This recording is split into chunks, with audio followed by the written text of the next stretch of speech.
أعوذ بالله من الشيطان الرجيم بسم الله الرحمن الرحيم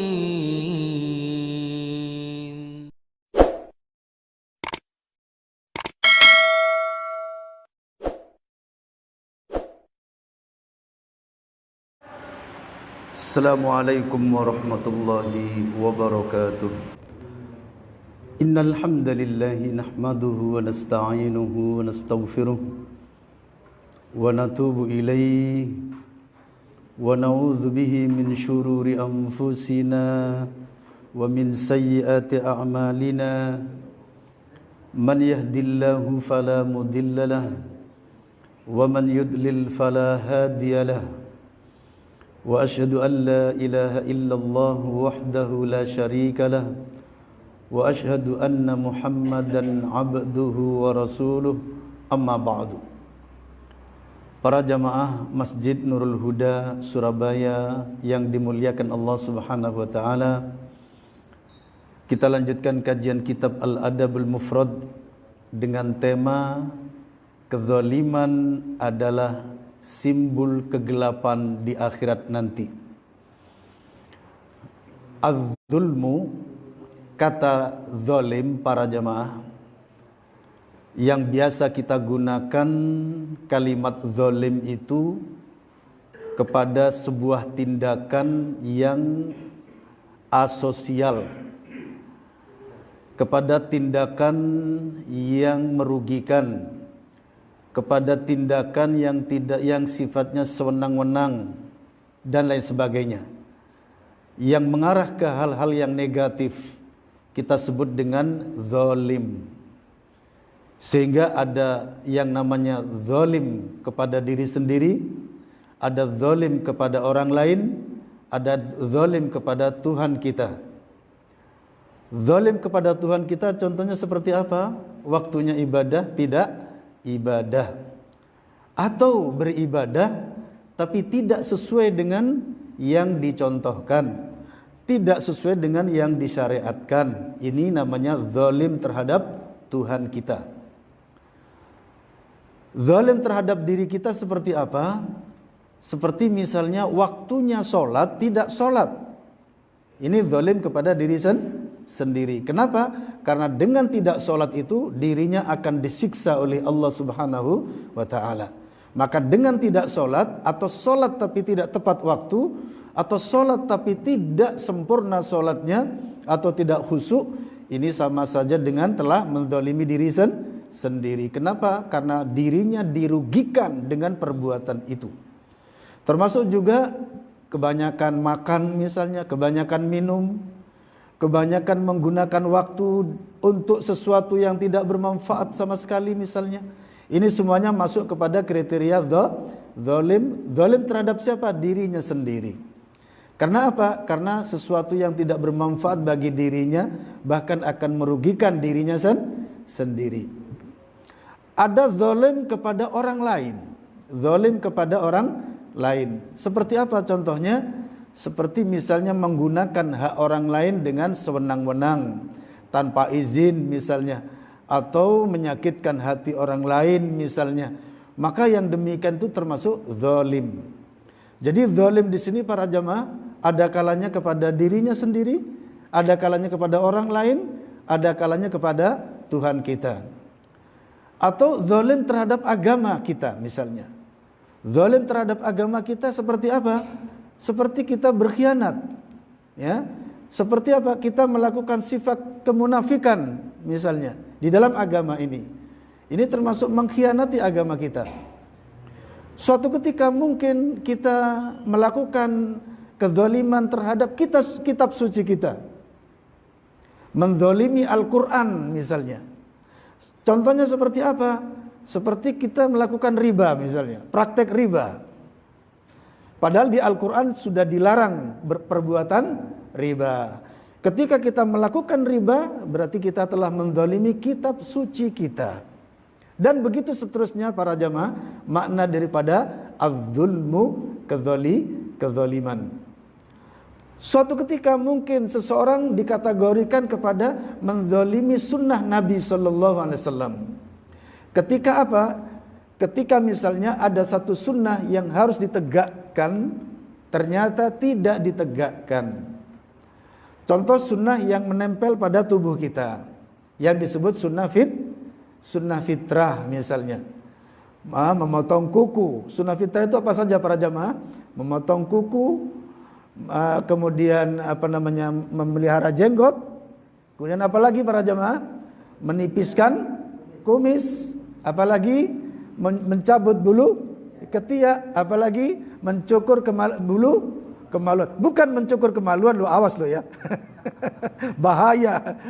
Mencukur bulu kemaluan. Nah ini sunnah-sunnah fitrah. Ketika sunnah-sunnah fitrah yang menempel pada tubuh kita ternyata tidak diopenin, ini sama artinya dengan telah menzalimi sunnah, dan begitu seterusnya. Baik para jamaah, itu tadi pos-pos kezaliman yang harus kita perhatikan, di mana ketika kita melakukannya, di situ kita telah melakukan sebuah kezaliman yang efek buruknya nanti akan menimpa siapa? Diri kita, itu pasti. Az-zulmu, di sini ada babuz zulmu zulumatun. Az-zulmu zulumatun. Zalim itu adalah kegelapan. Jadi makna dasar daripada zalim itu artinya adalah gelap. Disinilah Allah Subhanahu wa taala, artinya di antara strategi Allah Subhanahu wa taala, tindakan asosial, tindakan yang negatif itu masuk kepada link zalim, yang makna dasarnya zalim itu adalah gelap. Kenapa para jamaah wallahu taala alam, di sini memang banyak sekali di antara fawaidnya, faidahnya. Yang paling urgen kita fahami adalah bahwasanya memang segala perilaku buruk para jamaah, apapun itu bentuknya, pasti akan berakibat kepada kenegatifan, kepada siksa yang merugikan dirinya sendiri. Yang mana hal itu kemudian masuk kepada kegelapan, masuk kepada kegelapan. Yang pada akhirnya kalau tidak ada ampunan, tidak ada tobat, maka benar-benar akan dimasukkan oleh Allah kepada siksaannya. Di mana siksa Allah itu adalah gelap. Orang yang masuk neraka para jemaah ada pada kegelapan. Ya, ada pada kegelapan. Kegelapan dalam siksa yang tidak ada kunjung selesainya. Ini masuk kepada kegelapan. Ternyata itulah makna dibalik zalim, dibalik kata zalim. Az-zulmu, zalim itu zulumatun, adalah kegelapan demi kegelapan. Qala al-Imam al-Bukhari haddatsana Bishrun qala haddatsana Abdullah qala haddatsana Dawud ibnu Qaisin qala haddatsana Abdullah ibnu Muqsim, telah bercerita kepada kami Abdullah bin Muqsim.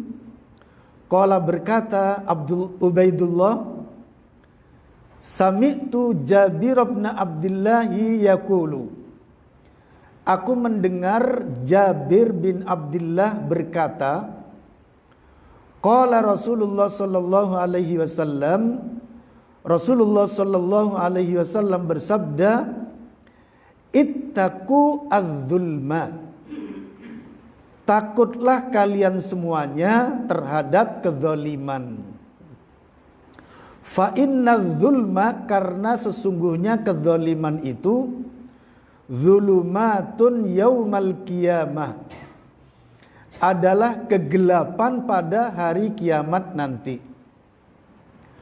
Wattaqu asyuhha, dan takutlah kalian semuanya terhadap sikap cetil.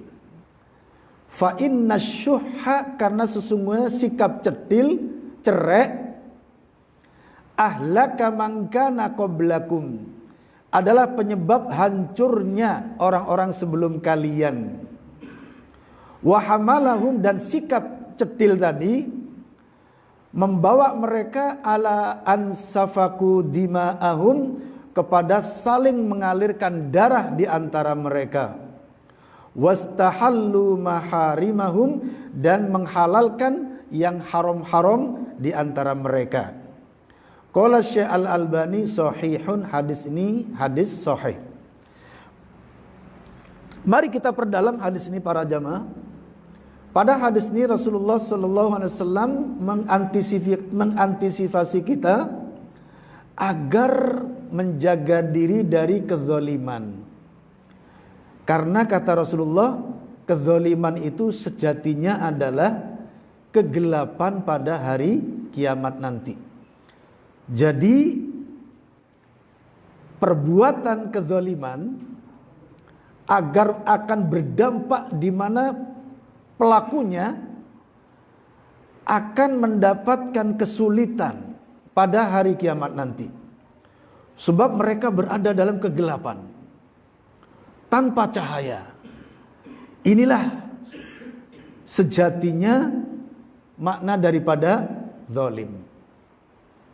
Dan zalim adalah merupakan perbuatan terlarang, perbuatan yang paling dilarang oleh Allah Subhanahu wa ta'ala, agar jangan sampai kita melakukan kezaliman.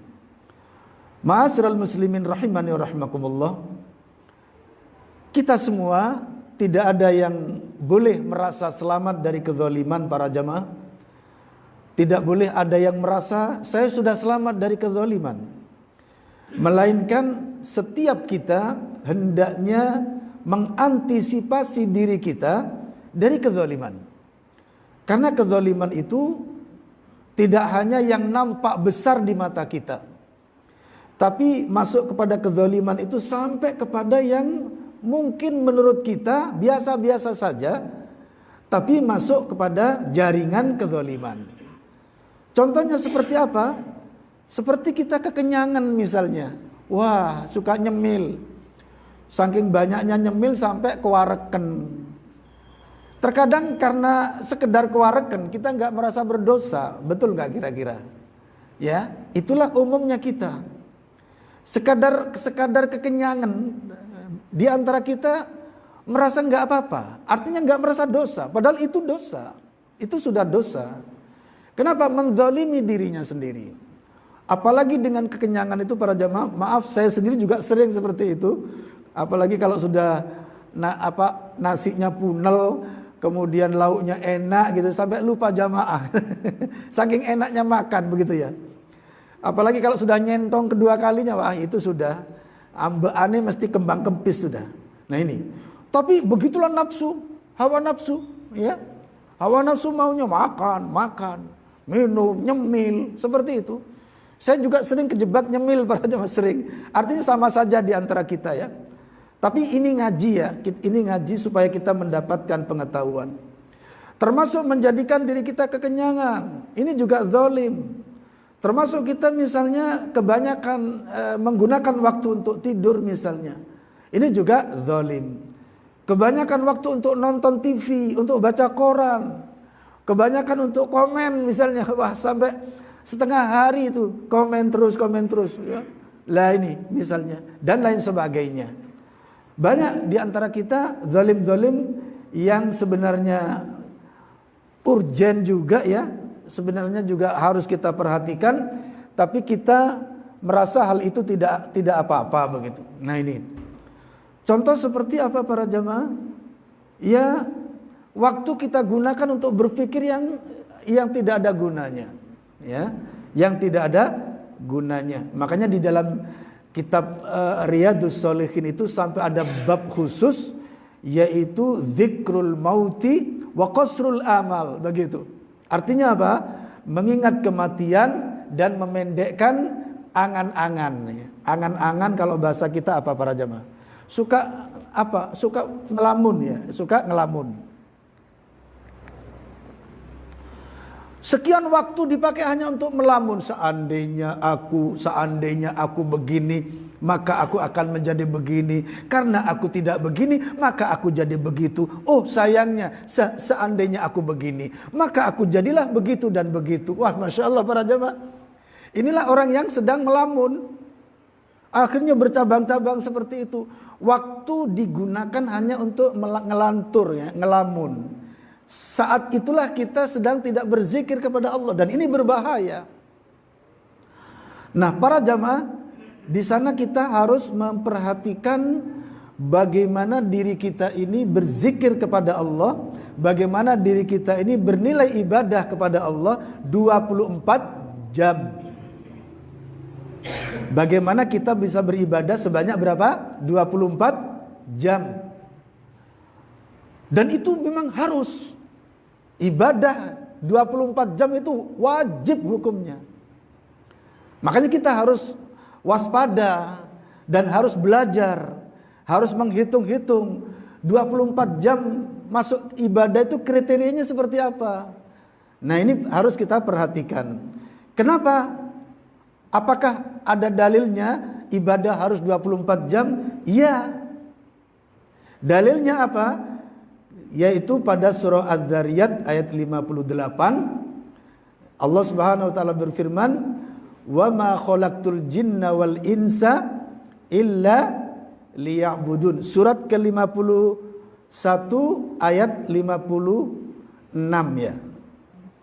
Coba dibaca artinya.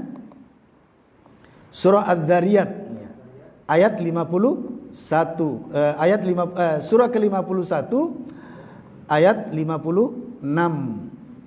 Coba dilihat artinya.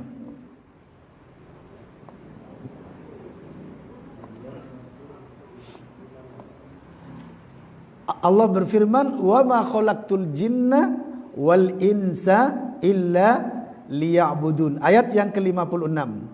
Surah ke-51 ayat 56. Artinya,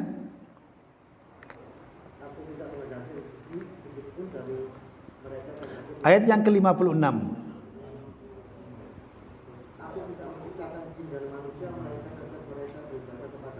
Nah, ini para jamaah. Wa ma khalaqtul jinna wal insa, dan tidaklah aku ciptakan jin dan manusia illa liya'budun, kecuali agar mereka beribadah kepadaku.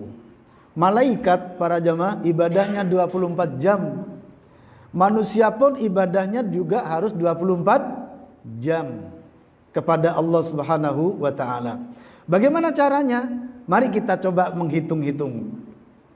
Pertama para jamaah, jadikan ayat ini, yaitu surah Az-Zariyat surah ke-51 ayat 56 ini sebagai jimat.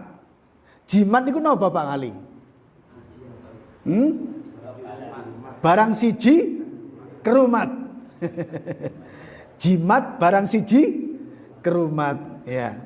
Artinya mari ayat wa ma khalaqtul jinna wal insa illa liya'budun kita jadikan pedoman. Kita bawa kemana-mana, ya. Kita hafal dan kita ketahui maknanya, kita bawa kemanapun ayat ini kita berada. Kita jadikan ayat ini sebagai penasehat kita, bahwasanya kita tidaklah diciptakan kecuali untuk ibadah.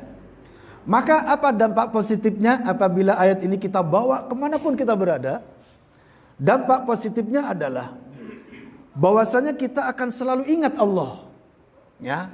Kita akan selalu mengingat Allah Subhanahu wa taala. Karena kita selalu mengingat Allah Subhanahu wa taala, maka tatkala hawa nafsu kita akan melakukan suatu kenegatifan, maka kita tidak jadi melakukan perkara yang negatif tadi. Kenapa? Karena kita sadar bahwasanya kita dipandang oleh Allah Subhanahu wa taala. Bahwasanya kita diciptakan hanya untuk beribadah kepada Allah Subhanahu wa taala. Sehingga ketika misalnya mau nimbang curang, kita ingat, bukankah kita hamba Allah? Bukankah kita ini menyembah Allah Subhanahu wa taala? Maka tidak jadi curang. Ketika mata akan melihat, memandang sesuatu yang maksiat, kemudian kita ingat dengan ayat ini. Bukankah saya diciptakan untuk beribadah kepada Allah, untuk takut kepada Allah? Maka kita tidak jadi memandang yang maksiat tadi. Ketika mulut kita akan berbicara kotor misalnya, maka kita ingat dengan ayat ini, maka kita tidak jadi berbicara kotor. Kenapa? Karena kita harus menghadap Allah Subhanahu wa taala. Menghadap Allah Subhanahu wa taala tentunya harus baik dan tidak berlaku kotor. Seperti itu. Ketika kita akan bekerja dengan pekerjaan yang haram misalnya, ya, beli barang, jual beli barang dengan cara yang haram, ada ribanya misalnya, ada sedikit monopoli misalnya yang tidak sehat, ada sedikit misalnya menipu, misalnya ada sedikit main sabotase misalnya pada pekerjaan itu, kita kemudian ingat dengan ayat ini, maka kita tidak jadi melakukannya. Maaf saya tidak ikut, maaf saya mengundurkan diri, maaf saya cabut modal saya, maaf saya tidak jadi bekerja sama misalnya. Kenapa?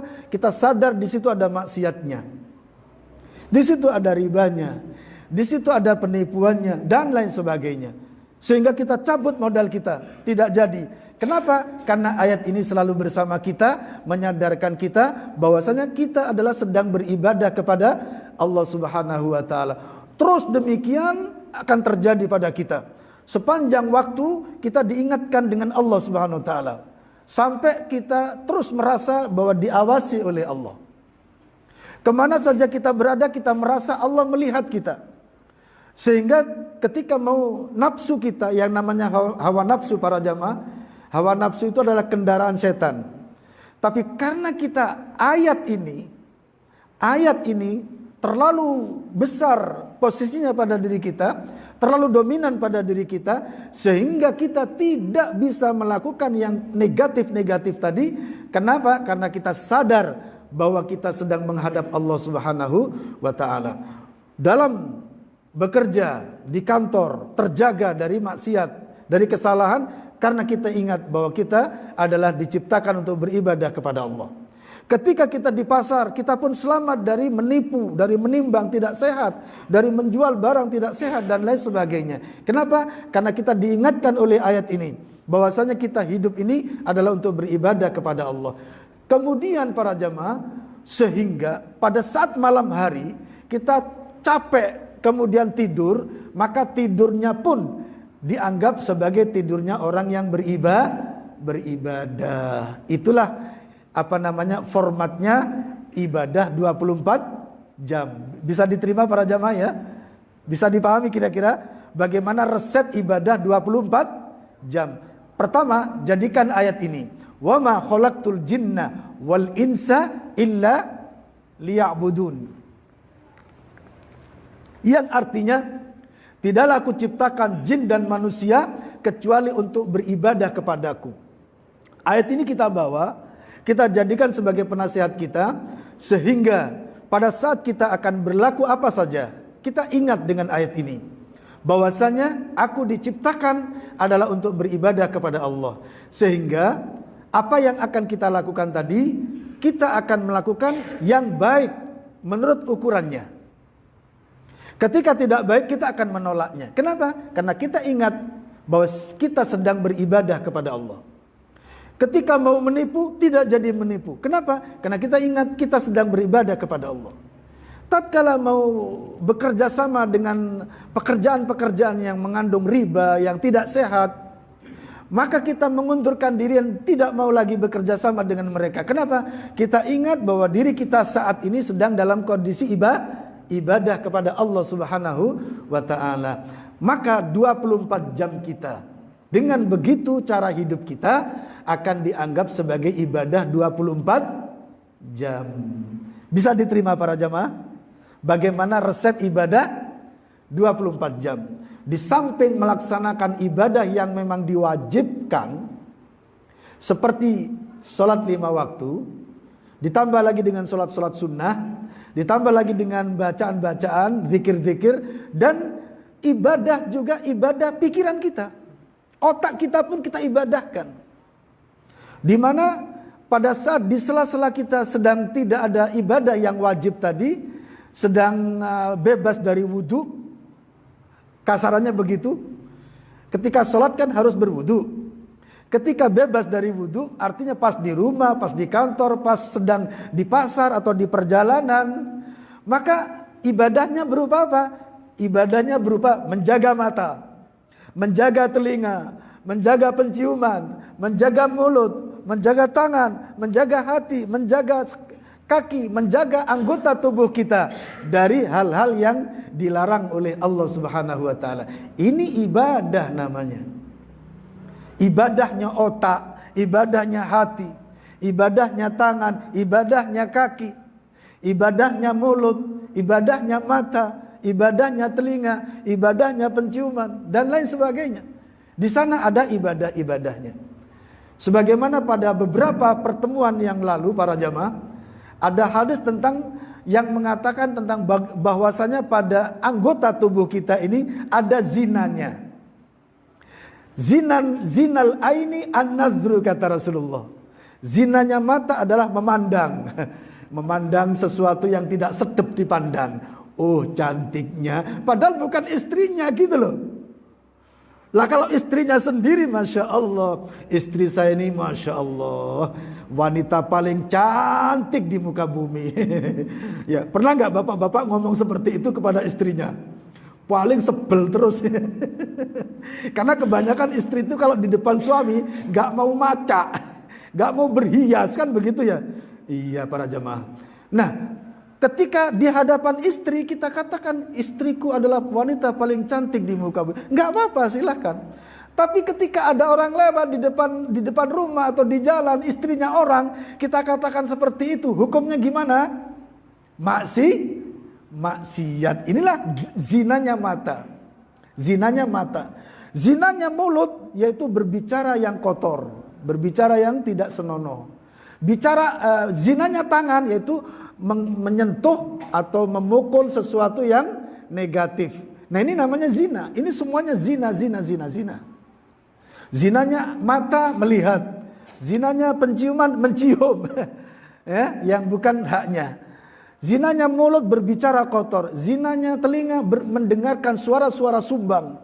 Zinanya mulut yaitu memegang atau memukul sesuatu yang tidak boleh dipukul. Zinanya kaki melangkah, melangkah kepada maksiat. Ya. Zinanya hati yaitu berpikir tentang sesuatu yang tidak benar. Semuanya ada zinanya. Maka bisa kita balik para jamaah. Begitu juga semua ini ada ibadahnya. Ada ibadahnya. Berarti ibadahnya mata gimana? Ketika memandang ayat-ayat Allah lalu bersyukur. Kemudian atau memandang ayat-ayat yang syar'i, baca Quran. Ya, ini juga termasuk ibadah. Mulut kita bertasbih kepada Allah, berzikir kepada Allah, memberi nasihat, berkata yang baik, ini masuk ibadahnya mulut, dan begitu seterusnya. Maka para jamaah, ketika kita fahami ulasan-ulasan di depan tadi para jamaah, ini artinya bahwasanya ibadah kepada Allah itu 24 jam. Termasuk juga alasan dari ayat ini, bahwasanya manusia tidaklah diciptakan oleh Allah kecuali agar beribadah kepadanya. Maka mari kita berupaya agar 24 jam kita dinilai ibadah sampai tidur kita. Bagaimana mungkin tidur kita dianggap ibadah? Ya, karena tidur kita itu ibaratnya adalah tidurnya orang yang kecapean di waktu jaga, selalu ibadah kepada Tuhannya. Jangan sampai maksiat, jangan sampai mengambil yang bukan haknya, jangan sampai berkata kotor, jangan sampai memandang pandangan-pandangan yang tidak sehat, jangan sampai mendengar suara-suara yang sumbang. Bukankah ini ibadah? Ketika Masya Allah kalau di Sidoresmo ini suara jedung-jedung setiap saat ada nggak? Jedung-jedung, suara musik, suara gendang, suara macam-macam, sumbang-sumbang, Masya Allah. Kemudian kita berusaha menjaganya, menjaga pandangan-pandangan, Masya Allah. Kalau kita nggak membatasi diri, wis kelilipan lah bisa, kelilipan, saking banyaknya maksiat. Kita berusaha menjaga dari pandangan-pandangan yang tidak sehat. Mulut ini para jamaah kalau tidak ditahan, wah, berapa kalimat yang akan meluncur dari mulut kita. Nek dituruti ngomong terus. Orang yang ngomong terus bahasa Jawa ini nopo para jamaah? Nopo bahasa Jawa ini? Hah? Ngedabrus, apalagi? Gedabrus apalagi? Nyocrot. Apalagi para jamaah? Ngobus, apalagi? Banyak itu. Nah ini coba, kalau kita tidak hati-hati, makanya sampai ada yang mengatakan al-lisanu jisrun. Lisan ini bagaikan jembatan. Yusiluna ilal jannah, yang bisa menyampaikan kita ke surga, au ilan nar, atau ke neraka. Itu lisan. Sampai ada hadis yang menyatakan para jamaah bahwasanya seseorang disebabkan satu kalimat saja, yang mana kalimat itu mengandung kemurkaan Allah, bisa terlempar ke dalam neraka yang jauhnya sekitar 70.000 tahun perjalanan. Gara-gara satu kalimat saja. Satu kalimat itu contohnya gimana para jemaah? Satu kalimat, kalau kalimat dalam bahasa Arab artinya susunan kata. Kalau kalimat dalam bahasa Indonesia artinya apa?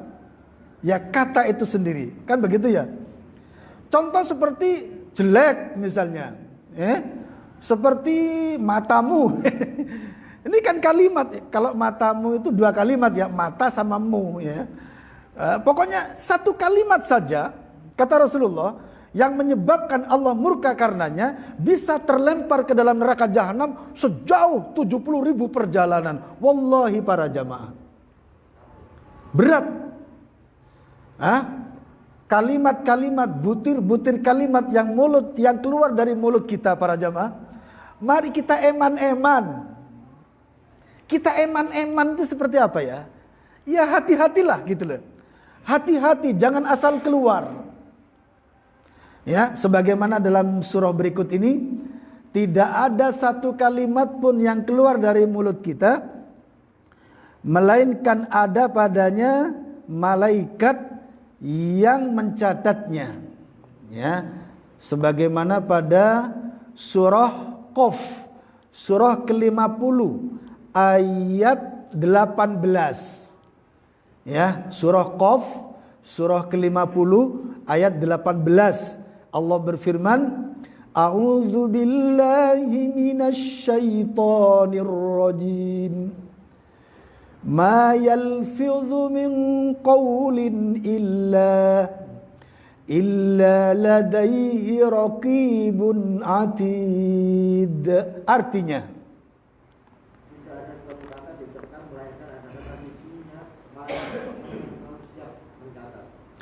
kata Allah Subhanahu wa taala, ma yalfidhu min qaulin, tidak ada dari ucapan yang terlafadzkan, yang terucapkan, illa ladaihi, melainkan padanya raqibun atidun, ya, malaikat yang senantiasa mengawasi dan siap mencatat.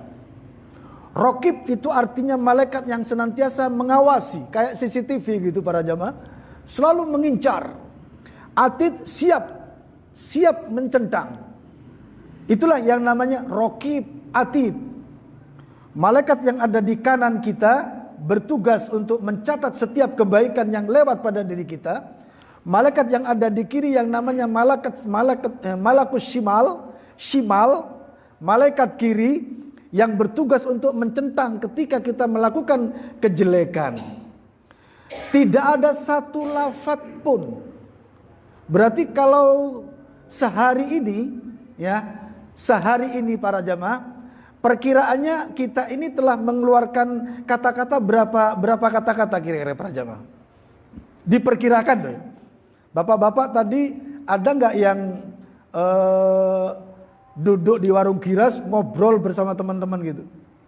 Atau jagongan bersama tetangga, ngomong sekian jam misalnya. Maka berapa kalimat yang keluar hari ini dari mulut kita? Mulai pagi sampai sore ini, semuanya tercatat. Wallahi para jamaah. Kalau bagi dai seperti saya ini para jamaah, masya Allah ya, tukang ngomong. Dai itu tukang ngomong para jamaah. Makanya saya minta doa kepada para jamaah ya, mudah-mudahan saya tidak termasuk tukang ngobus. Ya, tapi karena menyampaikan kebenaran. Terkadang saya sendiri merasa jangan-jangan kamu ini ngobus terus gitu loh. Ya, bagaimana tidak dinilai ngobus kalau begini para jamaah? Suka menyuruh orang kebaikan sementara dirinya tidak melakukan kebaikan. Betul nggak kira-kira? Misalnya saya menyuruh bapak-bapak untuk melakukan kebaikan. Atiullah wa atiur rasul ya. Bapak-bapak, ibu-ibu, hidupkan sunnah Nabi. Ternyata jenggot saya protung. Protung ini berapa? Krotung ini berapa? Ya, krotung. Saya menyuruh menghidupkan sunnah-sunnah Nabi. Ternyata jenggotnya nggak ada. Berarti kan ngobus namanya. Betul nggak kira-kira? Hah? Iya. Bapak-bapak, ibu-ibu, sunnah Nabi diantaranya adalah memotong kuku. Ternyata kuku saya 10 cm. Apa ada orang kukunya 10 cm? Saya pernah melihat itu para jamaah. Sampai bengkong gitu para jamaah. Apa pernah lihat bapak-bapak? Subhanallah. Saya menyuruh di antara sunnah Nabi adalah memotong kuku. Jangan lewat dari 40 hari. Ternyata kuku saya panjang sekian. Berarti saya ngobus. Nah itu para jamaah. Ya. Terkadang maaf ini para dai juga terkadang banyak ngomong ya. Tapi insya Allah karena ilmu, karena menyampaikan dakwah, insya Allah benar gitu ya. Tapi intinya para jamaah, intinya hati-hati. Ya, manakala kita berbicara, jangan sampai kalimat yang keluar dari mulut kita pertama tak berarti, atau yang kedua negatif. Tidak berarti pun jangan. Kenapa? Tidak berarti apa dosa? Enggak, memang enggak dosa, sekedar enggak ada artinya. Tapi kalau waktu kita hanya dipenuhi dengan sesuatu yang tidak ada artinya, itu artinya rugi. Apalagi benar-benar mengandung kalimat yang negatif. Wallahi para jamaah, sekarang ini kita terpancing ya. Kadang yang aktif di media sosial itu masya Allah ya. Saya sendiri terkadang tergoda ikut-ikut gitu ya. Ikut-ikut akhirnya. Bagaimana tidak para jamaah? Tiba-tiba saja ada orang menista Al-Quran. Tiba-tiba menista sunnah Nabi. Tiba-tiba menghina Allah. Wah, di Facebook itu luar biasa. Allah itu dihina. Islam dihina, Rasulullah dihina. Ya terkadang kita akhirnya terpaksa ikut ngomong gitu loh. Wah, terpancing juga kan gitu ya. Ya makanya saya kalau ada pribadi, kalau sudah masalah pribadi tak hapus para jemaah. Kalau sudah masalah pribadi biasanya nggak saya ikuti. Kecuali kalau ada orang yang terang-terangan memang menantang Allah Subhanahu Wa Taala, baru gitu. Ini orang ini menantang betul itu gitu ya. Terus kalau bisa gimana para jemaah? Ya jangan disibukkan lah ya. Karena terkadang kita menghabiskan waktu dan tidak berzikir kepada Allah. Dan kita diperintah untuk banyak berzikir kepada Allah. Diperintah untuk banyak berzikir kepada Allah. Di dalam Al-Quran dikatakan, ala bidzikrillahi tatmainnul qulub. Lihat pada berikut ini. Ala bidzikrillahi tatmainnul qulub. Lihat pada surah ke-13, surah Ar-Ra'd. Ayat ke-28. Surah ke-13 surah Ar-Ra'd ayat 28. Allah Subhanahu wa taala berfirman, "Alladzina amanu wa tatma'innu qulubuhum bidzikrillah. Ala bidzikrillahi tatma'innul qulub." Artinya ayat ke-28.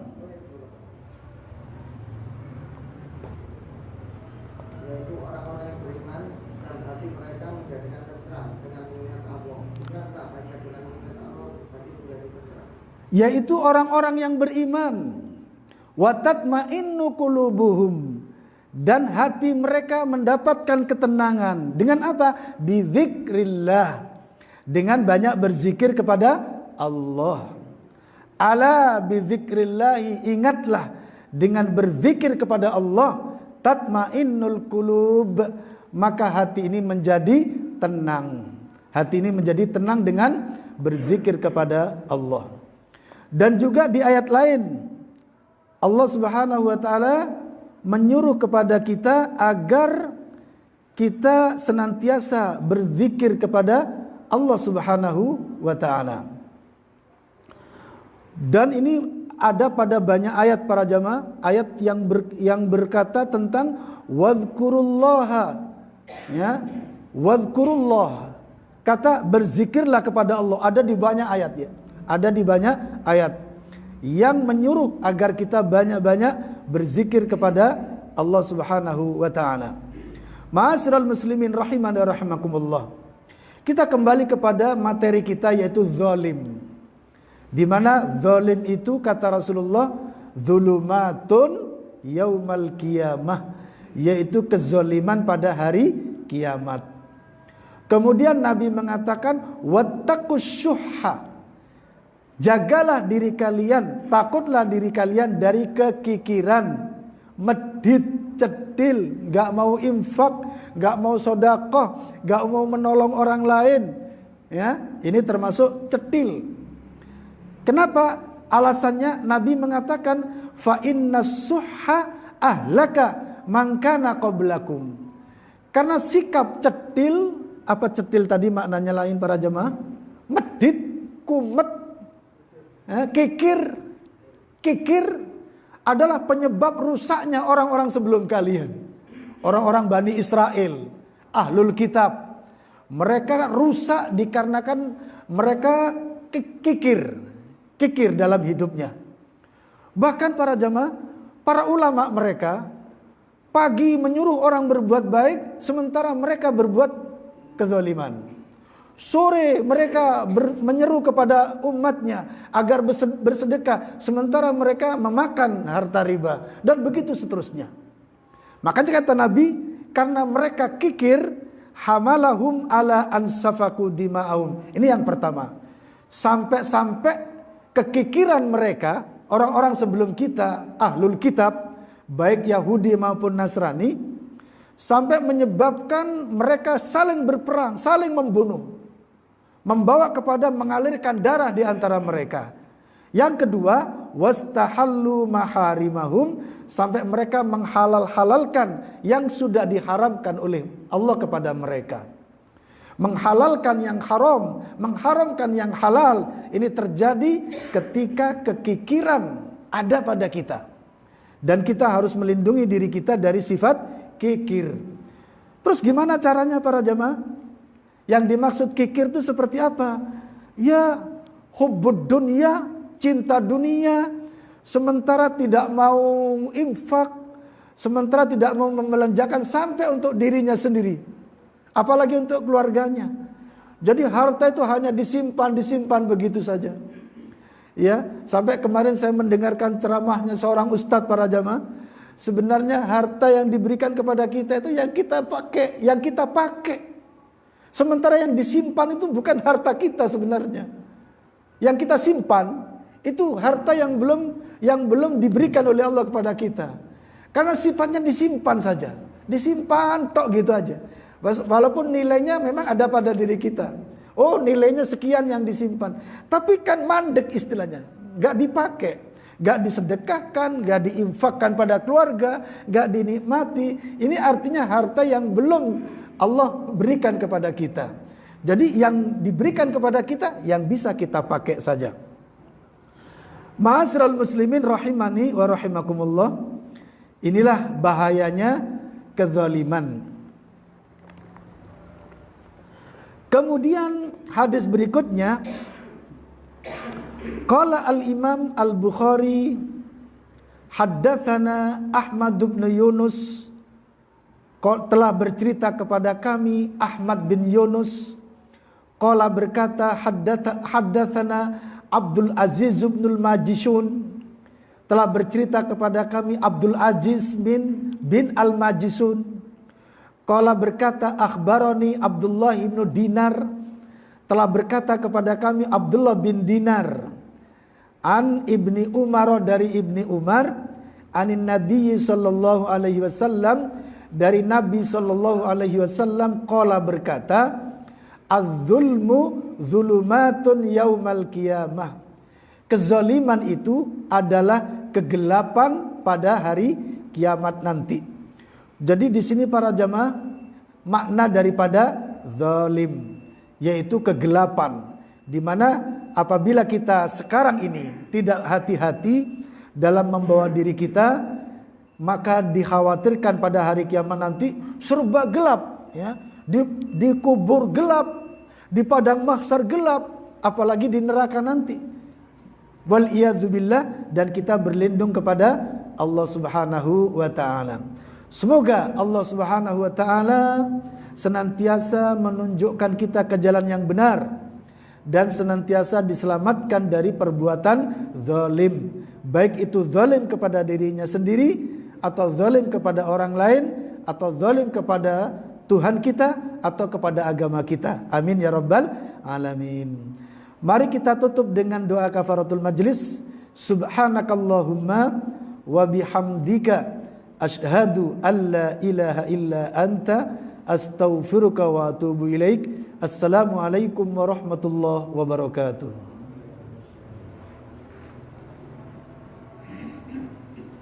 أعوذ بالله من الشيطان الرجيم. بسم الله الرحمن الرحيم.